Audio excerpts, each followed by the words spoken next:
Today I want to talk to you about the connection between two things, women and the environment. Growing up, I quickly realized how women can often be marginalized in a male-dominated society. In elementary school, my teacher wrote on my report card that I was quote-unquote bossy. Why was this a problem? Studies have shown that bossy is a gendered term, and it's used most frequently to refer to girls or women in a negative way. But the male alternative for that, which is aggressive, assertive, or confident, is seen as a positive attribute.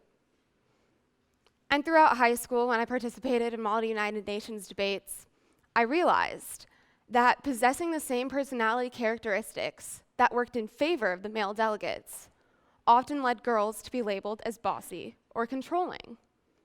And I never really thought about my experience as a female in relation to the plight of the environment until an environmental studies class I took last fall, in which I learned that there are similar forces which have driven both the emergence of women's movements and environmental movements around the world.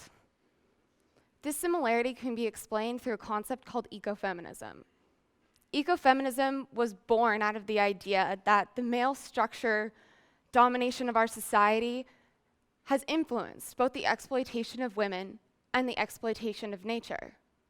Going back to my story, the teacher who wrote that on my report card was actually a female teacher. And that just goes to show that these inequalities are so deeply ingrained in our society that sometimes we can even do this to ourselves. But I believe that we live in a time where women can support each other and men can be our allies.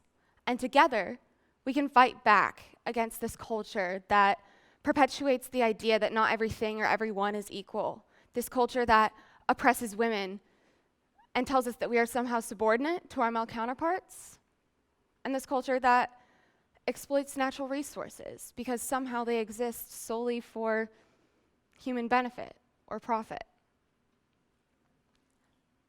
There are several examples of ecofeminist movements around the world, but two of my favorites are the Greenbelt movement in Kenya and the Chipko movement in India. Greenbelt movement leader Wangari Maathai saw that women were being marginalized by colonial-era land policies, which took away their rights to land ownership. And she also saw the government carry out activities that led to long-term deforestation and soil erosion in Kenya, forcing women in rural areas to plant crops in fields with no topsoil. The Chipko movement in India rose in response to government-sponsored logging companies clear-cutting huge areas of forest. And this effectively took away the primary resource of many rural communities. This deforestation degraded the land, reduced food production and security, and forced men to out-migrate to cities to work. In both situations, the burden of environmental degradation was placed disproportionately on women, who lacked the political power to influence the very decisions that were harming them. But women's unique relationship with the land in these situations was also their key to success. Women understood the importance of a healthy natural landscape because it affected their everyday lives. And when they saw the environment around them being degraded by outside forces, they decided to take a stand. To date, the Greenbelt movement has been responsible for the planting of over 51 million trees in Kenya and the education of tens of thousands of women. And the Chipko movement in India got their government to ban commercial logging and kind of got them to concede that women should have been part of the decision-making process when it came to forest conservation efforts. So hopefully now you can all see how women around the world have leveraged the fundamental similarities between the forces that oppress them and the forces that exploit natural resources to create successful movements. Now let's shift back focus to the United States. Think about what women's movements in the United States have fought for. The right to vote, the right to receive the same compensation as men, the right to no-fault divorces, the right to not be fired or denied promotions due to pregnancy. These are all historical movements, but I want to argue that right now, there's a social momentum, which has been heavily influenced by social media. Social media has revolutionized the way we communicate with each other. It allows us to talk to people that are around the world from us almost instantaneously. Think about the most current women's movement, the Me Too movement, which has allowed an unprecedented number of women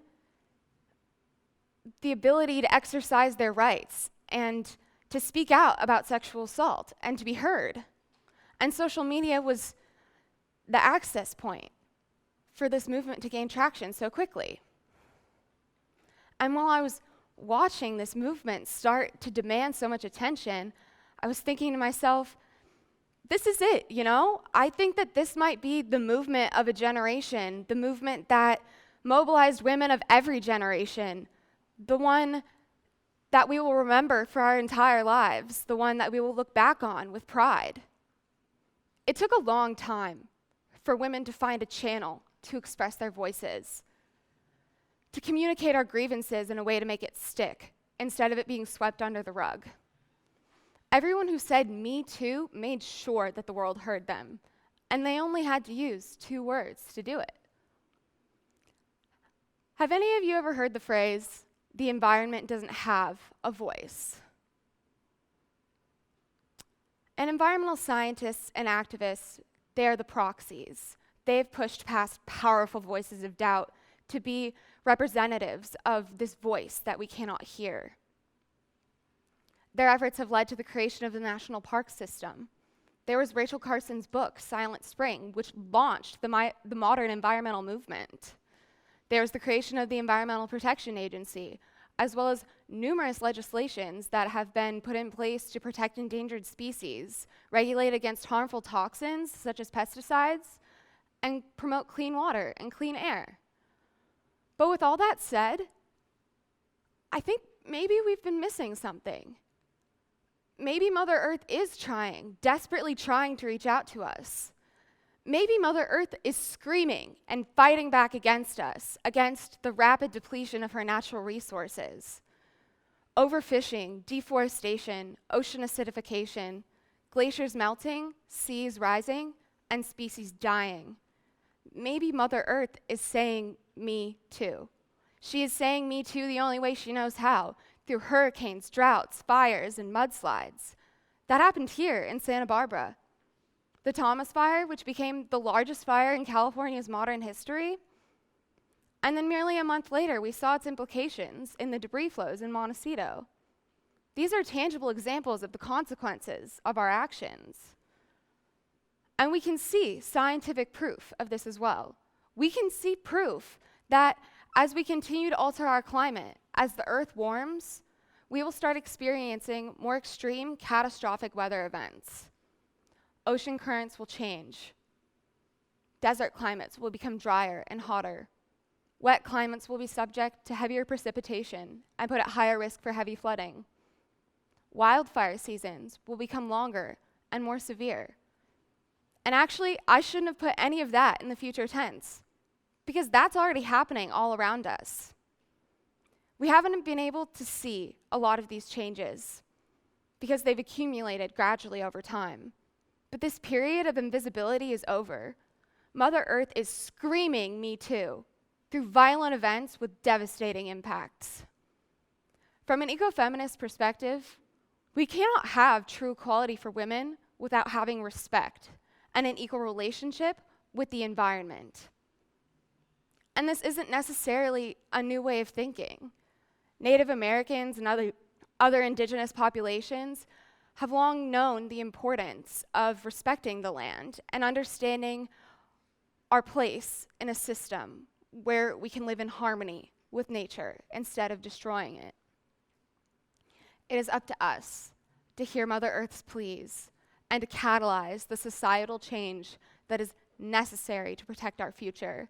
Because in reality, Mother Earth does not need us to survive. We need her. So I guess I'm left with one question. When will enough people finally hear Mother Earth screaming "me too"? Thank you.